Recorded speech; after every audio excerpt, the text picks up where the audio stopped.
우선 첫 번째 이슈, 이 지구를 가르는 지름길 수에즈와 파나마에 대해서 말씀을 좀 드려야 되는데요. 우리 이제 요 컨테이너 박스로 한번 얘기를 해볼게요. 우리 이제 물류라는 게 되게 중요합니다. 우리가 이제 우리 전체 산업 중에서 4위인가 들어가는 산업이 지금 그 정유 산업이에요. 그러니까 정유 산업이 우리나라에서 되게 큰 산업인데, 근데 이제 우리나라는 기름이 안 나는 나라지 않습니까? 근데 우리나라도 산유국이긴 산유국이에요. 산유국인데 그게 돈이 안 돼서 안 캐고 있을 뿐입니다. 근데 어쨌든 간에 그걸 이제 두바이유를 수입해와가지고 그거를 이제 정유를 해가지고 다른 나라들에 내다 팔고 있는데, 근데 어쨌든 여기서 중요한 거는 우리가 석유를 사와서 그거를 우리나라로 갖고 와야지 그 산업을 키울 수가 있다는 거잖아요. 그리고 우리나라는 식량 자급률이 40%도 안 되는 나라입니다. 그러다 보니까 어쨌든 해외에서 그 식량들을 수입을 해와야 되는 나라다 보니까 그 원자재의 가격만큼이나 되게 중요한 게 요 물류입니다. 물류가 잘 돼 있어야지 우리가 좀 먹고 살 수 있다라고 말씀을 드릴 수가 있겠고, 막말로 진짜 전 세계적으로 세계대전 이런 게 난다면 우리나라를 침략하는 거는 되게 어렵지가 않습니다. 지금 상황에서요. 어떻게 하면 되냐면 그냥 대한해협 한 달만 봉쇄하면 돼요. 대한해협 한 달만 봉쇄하면 한국은 말라 죽습니다. 위에는 북한이 막고 있어서 우리 위로도 길을 받을 수가 없고, 사실상 우리가 뭘 받을 수 있는 길은 바닷길밖에 없는데 그걸 봉쇄하면 물류만 막히면 우리나라는 굶어 죽는다는 거죠. 말라서. 그러니까 그 정도로 이제 물류가 되게 중요한데, 이 짐을 옮길 수 있는 양에 대해서 한번 말씀을 드려보겠습니다. 그래서 이 컨테이너 박스 하나를 말씀을 좀 드리자면요. 요 비행기, 지금 세계에서 제일 큰 비행기가 보잉 777인가요? 그 비행기 가지고 제가 알기로 컨테이너 박스를 2개 옮길 수 있는 걸로 알고 있습니다. 그리고 요 자동차 트럭 해봐야 그 대가리만 달리는 엄청 큰 차 있잖아요? 그거가 제 로망이거든요. 나중에 진짜 그 큰 차 이제 그 위에 타고 팔을 딱 걸어서 운전하면서 이제 하층민들 하면서 밑에 쳐다보는 게 제 로망인데, 어쨌든 간에 그 차 가지고 끌 수 있는 게 하나밖에 없습니다. 컨테이너 박스. 이미 많이 보셨으니까 잘 아시겠지만요. 그리고 이제 한국의 기차에 연결할 수 있는 게 대략 30량 정도가 됩니다. 그래서 컨테이너 박스를 30개 정도를 옮길 수 있다라고 말씀을 드릴 수가 있겠고, 이 러시아의 시베리아 횡단열차 TSR이라고 하는데요. 그거 같은 경우는 최대 120량까지 연결을 할 수 있다고 해요. 그러니까 그런데 요 배 있잖아요. 요 배는 이미 요것만 봐도 아시겠지만 차원이 다릅니다. 그래서 일반적으로 평균적으로 배가 이제 실을 수 있는 컨테이너의 물동량이 평균적으로 6,000 TU급이 제일 많아요. 그러니까 컨테이너 박스 6,000개를 옮길 수 있는 게 배라는 거죠. 그것도 평균적인 겁니다. 전 세계에서 제일 큰 배는요, 제일 큰 컨테이너선은요, 이 24,000 TU급이에요. 그러니까 컨테이너 박스를 24,000개를 옮길 수 있다는 얘기입니다. 그리고 그걸 만든 게 이 삼성중공업이에요. 이 자랑스러운 우리나라의 우리나라의 이 회사, 아무래도 조선에서 이어진 나라라 그런지 조선을 되게 잘하죠. 죄송해요. 죄송해요.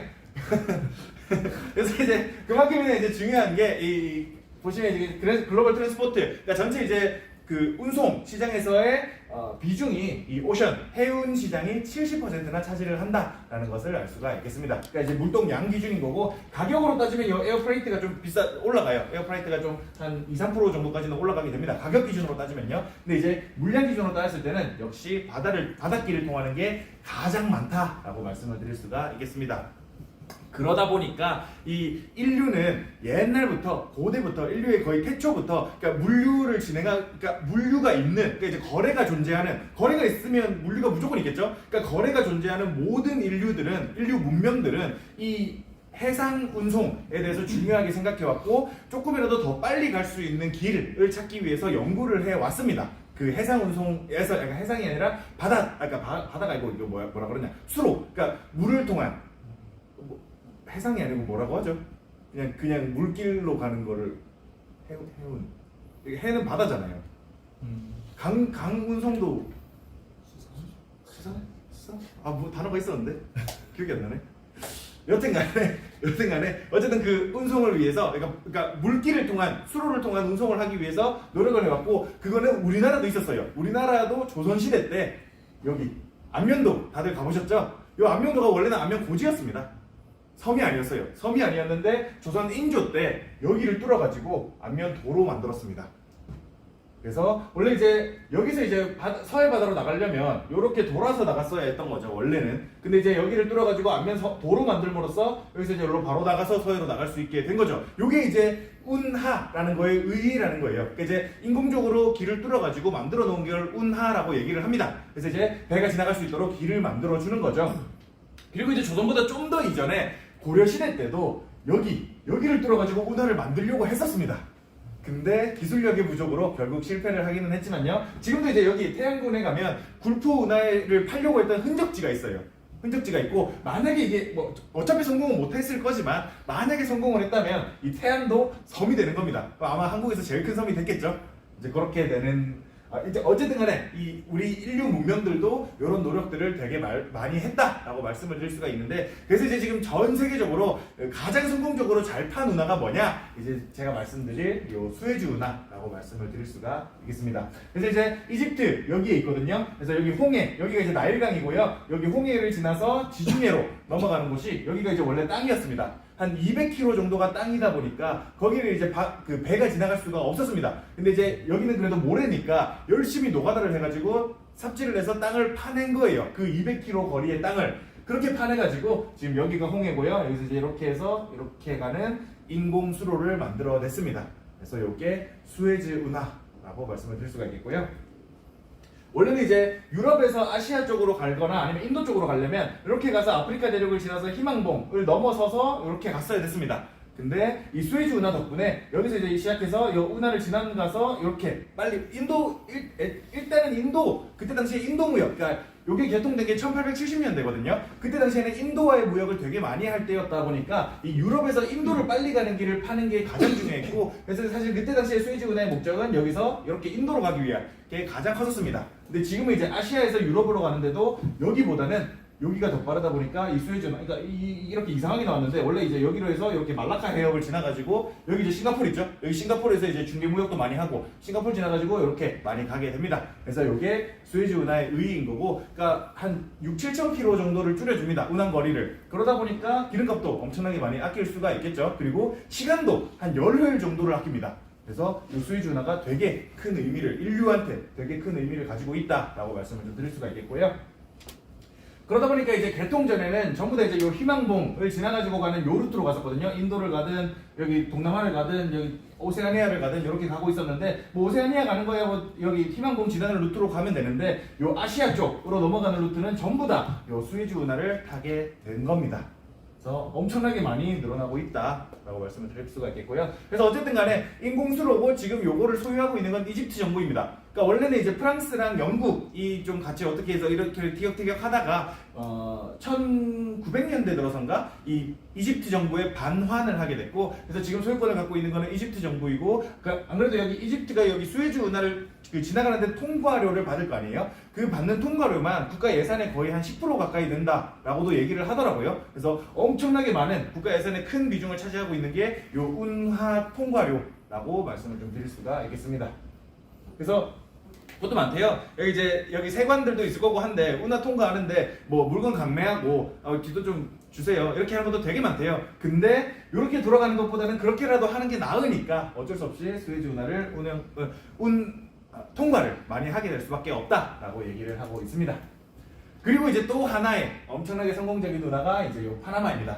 그래서 여기가 이제 북미 대륙이고, 여기가 이제 중미고, 여기가 이제 남미 대륙입니다. 그래서 원래 같으면, 그러니까 이쪽에 일본이 있겠죠? 이쪽이 일본에서 미국 동부로 간다고 쳐보겠습니다. 그래서 원래 같으면 이제 여기서 이렇게 해서 남미를 쭉 내려가서 이렇게 돌아서 이렇게 갔어야 됐습니다. 근데 여기 파나마 운하를 판 덕분에 일본에서 이렇게 해서 이렇게 지나서 동부로 갈 수가 있게 된 거죠. 거리가 매우, 마찬가지로 이제 그 수에즈 운하만큼이나 거리가 매우 짧아질 수 있는 거고, 딱 지구를 관통한다라고 얘기할 수 있을 만한 표현인 거죠. 근데 이제 이 파나마 운하는, 수에즈 운하는 그래도 사막이다 보니까 모래를 열심히 파면 되는데, 여기는 이제 산입니다. 완전 돌산들인데 이걸 어떻게 만들어놨냐 보시면, 여기랑 여기에 수문을 걸어놨어요. 수문을 만들어놔가지고, 그러니까 수에즈 운하는 200km 거리를 열심히 파가지고 200km를 그냥 수로를 만들어놨습니다. 근데 여기는 거리는 40km밖에 안 돼요. 거리는 40km밖에 안 되는데, 문제는 이 바닥하고 가장 높은 곳의 높이 차이가 26m나 난다는 겁니다. 그러다 보니까 이제 얘네가 만들어 차가내는 방법이 요 수로를 통해 가지고, 문을 통해 가지고 이 물기를 막아놓고 거기에 물을 채워가지고 배를 띄운 다음에 옮기고, 또 여기서 물을 채운 다음에 배를 옮기고, 이런 식으로 만들어 놨던 겁니다. 그래서 혹시나 이해가 안 되실까 싶어서 제가 또 영상을 준비를 해봤습니다. 파나마 운하 측에서 이제 직접 제작한 영상이에요.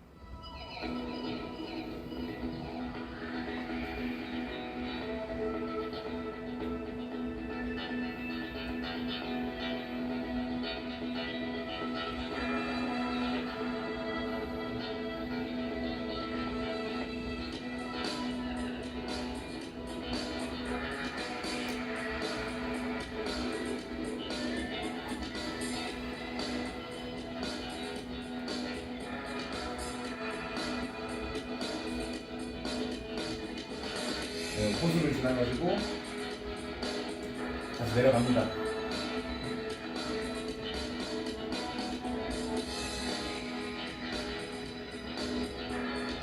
내려갈 때는 그래도 위에 물이 이렇게 밑으로 내려가기 위해서 중력으로 그렇게 이제 맞춰질 수가 있는데요. 이제 올라갈 때가 문제인 거죠. 올라갈 때가.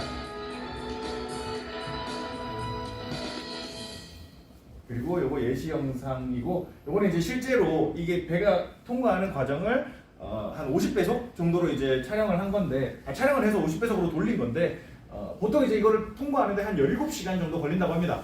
그러다 보니까 이제 하루에 통과할 수 있는 배의 수가 제한되어 있을 수밖에 없겠죠. 이거를 하나 통과하는데 엄청난 시간이 걸리니까. 50배속 정도 될 거예요, 아마.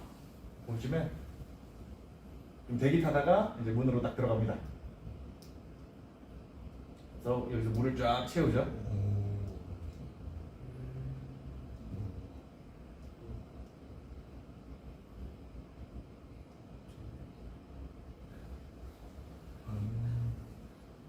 그래서 또 호수를 쭉 한참 가가지고 이제 그 바다에서 26m나 올라온 거예요, 이 배가.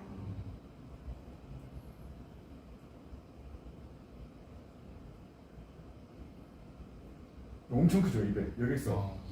앞에 조그마한 배 같이 가고.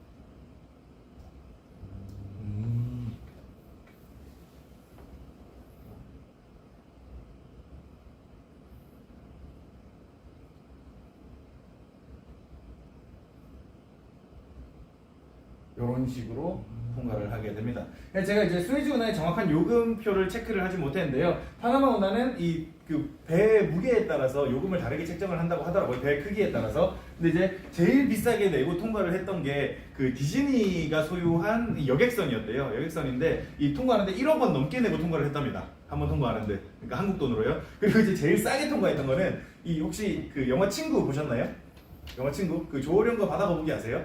거기서 이제 조련이라는 사람이 혹시 아마 아실 것 같은데 그 동해 바다 통해서 독도까지 수영해서 갔던 거 아세요 혹시? 다들 아시나? 다들 아세요? 그러니까 이제 어쨌든 간에 그렇게 이제 그런 사람들이 있잖아요 우리나라에도. 그러니까 독도까지 수영을 해서 지나가려는 사람이 있는데 무슨 말씀을 하려고 하는지 아마 아실 분은 아실 것 같은데 어떤 사람이 이 수영을 해서 파나마 운하를 지나갔습니다.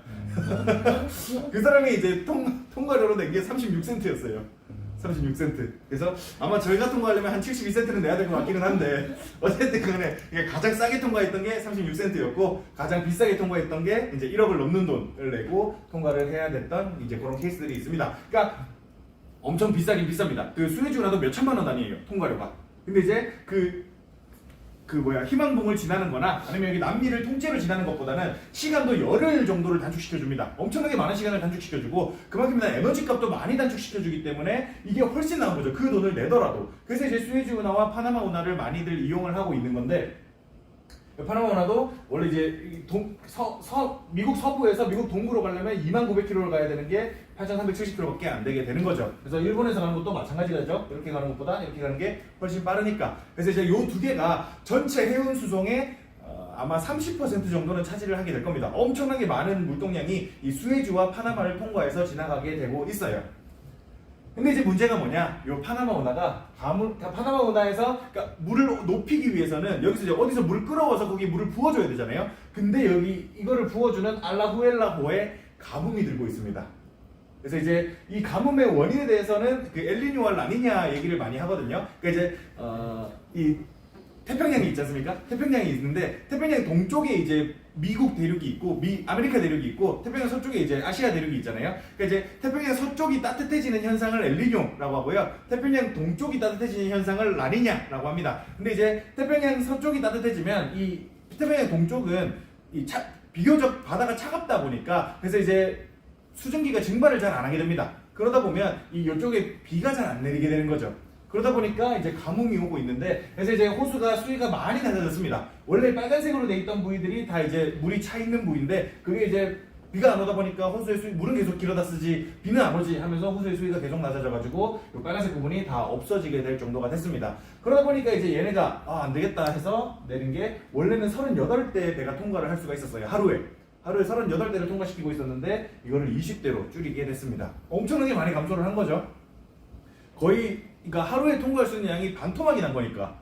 그래서 이제 지금 그러니까 해운 물류 이런 것들을 볼 수 있는 사이트가 있어요. 그러니까 전 세계 배들이 어디로 어떻게 가고 있나 이런 것들을 볼 수 있는 사이트가 있는데 그 사이트 보면 지금 파나마 운하 앞에서 배가 대기 타고 있는 게 되게 많습니다.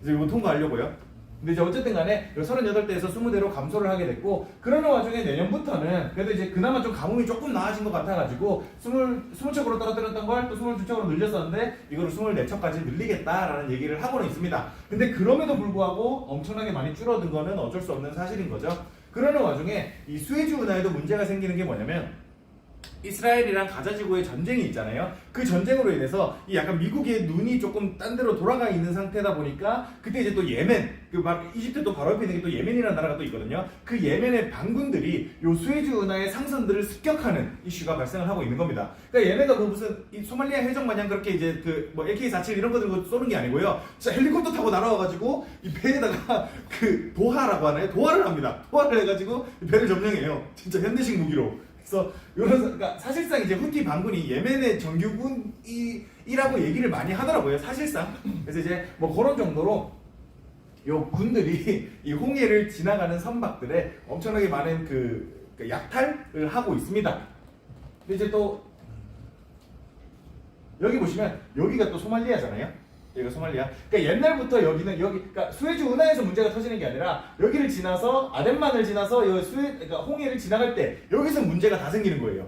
여기서 문제가 생기다 보니까 옛날에 이제 이명박 정권 때 우리 아덴만의 여명작전 혹시 들어보셨나요? 석해균 선장 이제 구출 작전 한다고 뭐 어쩌고저쩌고 했었는데, 그것도 이제 여기 소말리아 해적들이 여기서 이제 피랍됐던 사건인 거고, 그래서 원래 이제 문제는 많았었습니다. 원래 문제는 많았었는데 이번에 후티 반군들이 이제 그렇게 침략하는 것들 관련해서도 수에즈 운하에 문제가 많이 생기다 보니까 이게 수에즈 운하를 이용 선박의 50척 중에 32척을 수에즈 운하를 포기하고 그냥 희망봉으로 가는 게 낫지 않겠냐라는 얘기까지도 나오고 있는 상황에 있는 거죠. 그리고 이제 이런 사태들은 장기적으로 어쨌든 돌아가게 만든다는 것들, 그리고 이제 이런 게 많아지면, 그러니까 이런 반군의 그런 것들이 약탈이 많아지게 되면 당연하겠지만 우리는 다 알지만 보험료도 상승할 수밖에 없습니다. 요율이 올라가니까요. 보험료도 상승할 수밖에 없고, 아니면 희망봉으로 돌아가거나 아니면 파나마도 마찬가지지만 남미 대륙으로 돌아가게 되면 그것 또한 이 운송 비용, 그러니까 시간적 비용이나 물리적 비용까지 다 늘어나게 되는 거죠. 그 말인즉슨 이 운임 비용 자체가 늘어날 가능성이 매우 높다라고 말씀을 좀 드릴 수가 있겠습니다. 그래서 이 발틱 드라이 인덱스라는 게 있는데요. 요게 이제 그러니까 제가 이제 컨테이너선을 아까 말씀드렸잖아요. 그러니까 컨테이너선만큼이나 그 이상으로 중요한 게 벌크선이라는 겁니다. 벌크선은 또 뭐냐면 건화물을 옮기는 배들이거든요. 그러니까 배 안에 공간이 있어가지고 그 공간 안에다가 건화물, 그러니까 이제 건어중어 이런 걸 얘기하는 게 아니고요. 그러니까 석탄, 철광석, 이 구리, 그러니까 구리광석, 이제 이런 것들을 뭔지 아시죠? 쌀, 콩, 밀 이런 원자재들을 담아서 옮기는 이게 이제 그 벌크선이라고 얘기를 합니다. 그래서 그 벌크선들이 전체 운임 지수를 요 발틱 드라이 인덱스라고 얘기를 하거든요. 그래서 발틱 건화물 지수라고 얘기를 많이 하는데, 요게 코로나 터지고서 2021년에 전 세계적으로 물동량이 엄청나게 늘어났었어요. 사람들이 이제 밖에 안 나가고 집에서 뭘 사고 주문하고 하니까 그때 물동량이 엄청 늘어났을 때 운임이 5천까지 올라갔었습니다. 발틱 드라이 인덱스가. 근데 이게 이제 한참 하향 안정화가 되다가 지금 다시 이제 최근에 이제 파나마 운하 이슈나 아니면 이제 그 후티 반군 이슈나 해가지고 3천을 넘어갔다가 다시 지금 이제 2천까지 떨어진 상황이기는 하거든요. 근데 이제 요 만약에 파나마 사태나 요 후티 관련 사태가 장기적으로 지속된다면 요게 다시 상승할 가능성이 있다라는 점은 좀 염두를 해둬야 될 것 같고요. 그래서 이제 그런 점에서 요 앞으로는 발틱 드라이 인덱스를 조금 유심히 보는 게 좀 중요하게 될 것 같습니다. 그리고 이제 요 발틱 드라이 인덱스 안에 들어가면 또 이제 뭐 파나막스 지수, 뭐 수프라막스 지수, 뭐 그 수에즈막스 지수, 뭐 이런 지수들이 또 있는데요. 그러니까 파나마 운하가 아무래도 그 배를 딱 예인해가지고 그 운하 딱 그 폭만큼만 통과를 할 수 있게 돼 있잖아요. 그러다 보니까 그 파나마 운하를 통과할 수 있는 배의 한계가 있습니다. 그래서 폭 33m 정도, 그게 이제 파나마 운하를 통과할 수 있는 배의 한계고, 그게 이제 파나막스라고 해요. 그래서 이제 배를 얘기할 때, 그러니까 상선에 대해서 얘기할 때도 파나막스급, 수에즈막스급 이런 얘기를 합니다. 그러니까 수에즈막스는 폭이 한 40m 정도 됩니다. 가능합니다. 그래서 이제 수에즈막스가 좀 더 크고요. 그거를 그러니까 아까 24,000TEU 그 컨테이너선은 파나마 운하나 수에즈 운하를 아예 이용을 못하는 배라고 봐야 되는 거죠. 무슨 말씀인지 이해되시죠? 그래서 이제 이런 식으로 있는데, 그래서 이제 가장 많이 있는 배가 요 파나막스급으로 제일 많이 만듭니다. 그래서 미국의 전함 군용 배들조차도 요 다 파나막스급으로 만들어요. 이거보다 굳이 클 이유가 없기 때문에 그 군용 배들조차도 이 파나마스급으로 만들게 됩니다. 그래서 그리고 이제 또 재밌는 게 이 파나마 운하를 통과하기 위해서 그 배 무게, 그러니까 배수량이 중요하잖아요. 물을 얼마나 밀어내느냐도 중요하다 보니까 이 배수량도 적당해야 되고 그만큼이나 이제 배 무게도 적당해야 되는데 그 파나마 운하를 통과하기 위한 가장 적당한 배의 무게가 딱 6,000 TEU급이에요. 이제 6,000개 정도의 컨테이너를 실을 수 있는 배까지는 파나마 운하로 옮길 수가 있다라고 해서 그래서 이제 그 전 세계적으로 가장 많이 물동량, 그러니까 그 뭐랄까 중심이 되는 무게라고 해야 될까, 가장 평균적인 그 배에 그 실을 수 있는 그 급이 6,000 TEU급이 가장 많을 수밖에 없는 겁니다. 왜냐면 다 파나마 운하를 통과하고 싶으니까요. 그래서 어쨌든 간에 이 드라이 인덱스는 매우 중요한 지표다라고 말씀을 좀 드릴 수가 있겠습니다. 근데 이제 어쨌든 간에 이 스웨즈도 그렇고 파나마도 그렇고 언제나 리스크에 직면했을 때는 못 갈 수가 있기 때문에 우리는 언제나 새로운 항로가 뭐가 있을까를 고민하고 있습니다. 그 중에서도 이제 크게 고민하고 있는 게 이 이제 북극 항로거든요. 그래서 원래 이제 한국에서 말라카 해협을 지나가지고 스웨즈 운하를 통과하는 경로가 원래 이제 2만 km라는데 요렇게 북극을 통해 가지고 러시아를 넘어서 북극을 지나서 이렇게 가면 15,000km로 갈 수가 있다고 합니다. 근데 이제 문제가 뭐냐? 지금 러시아는 국제적으로 제재를 받고 있는 나라라는 거죠. 지금은 이용을 하기가 힘듭니다. 그리고 문제가 뭐냐면 또 여기는, 그러니까 원래 여기를 못 가던 이유는 빙하가 너무 많기 때문이거든요. 근데 이제 여름에는 빙하가 다 녹는 시기가 점점 많아짐에 따라서 북극 항로를 조금 이용할 수 있겠다라고 하고 있었고, 그럼에도 불구하고 북극을 지나가기 위해서는 이 쇄빙선이 꼭 필요합니다. 근데 이제 재밌는 게 쇄빙선이 그 뭐랄까 운영 비용이 되게 비싸요. 쇄빙선 운영 비용이 되게 비싸다 보니까 굳이 바다가 얼지 않는 나라들에서는 쇄빙선을 갖고 있을 이유가 없습니다. 그러다 보니까 쇄빙선을 갖고 있는 나라는 여기 러시아밖에 없는 거예요. 그래서 필연적으로 여기 북극 항로를 이용하려면 러시아의 에스코트를 무조건 받아야 됩니다. 그러다 보니까 이런 좀 정치적인 리스크가 조금 있다라고 말씀을 좀 드릴 수가 있겠고, 어쨌든 간에 우리는 모두가 요거를 그러니까 좀 더 빠른 항로가 뭐가 있을까를 지속적으로 연구를 하고 있다라고 말씀을 좀 드릴 수가 있겠습니다. 그래서 정리를 좀 드리자면요, 운송수단 중 가장 많은 물동량으로 무역의 중심인 선박과 그들이 이용하기 위한 백길을 항로라고 얘기합니다. 백길을 짧게 만들기 위한 인류의 노력은 고대부터 있어 왔고 현재도 진행되고 있습니다. 그 중에서도 가장 탁월한 성과를 보인 인공수로는 단연코 스웨즈와 파나마 운하라고 말씀을 드릴 수가 있겠고요. 이용하는 과정에서 불합리한 요구들 또한 많지만 그럼에도 불구하고 이득이 되기 때문에 다들 이용을 하고 있습니다. 그러나 최근 가뭄으로 파나마 선박의 통과가 축소됐고, 후티 반군의 스웨즈 통과 선박에 대한 무차별 공격으로 인해서 점점 이제 스웨즈 운하도 이용 못하겠다 이런 것들이 많아지고 있고, 근데 이제 또 이것도 얘기가 많은 게 뭐냐면, 이게 언론들 믿기가 되게 힘든 게, 이 예멘은 그래도 이제 그 가자 지구의 하마스를 좀 지지하는 쪽이거든요. 그리고 특히나 이제 후티 얘네 반군이요. 후티 반군이 이제 그 하마스를 지지하는 쪽이다 보니까 이 얘네가 이스라엘로 가는 상선만 공격하고 있다는 얘기들도 또 있어요. 그래서 언론을 믿을 수 없다 보니까 누가 맞는 말을 하는지는 모르겠습니다. 누가 맞는 말을 하는지는 모르겠는데 어쨌든 지금 그런 상황이다라고 말씀을 드릴 수가 있겠고요. 파나마와 스웨즈 운하 모두 이용하기 어려워지자 선박 운임 또한 급등을 했다가 지금은 또 이제 다시 하락을 하고 있는 중입니다. 한편 새로운 항로를 개발하기 위한 인류의 노력은 계속되고 지구온난화로 인해서 북극 항로가 개발될 가능성도 커지고 있었으나 지금 이제 러시아 우크라이나 전쟁으로 인해서 다시 이제 뭐 도루묵이 됐다라고 좀 말씀을 드릴 수가 있겠습니다. 혹시 궁금하신 거 있으실까요?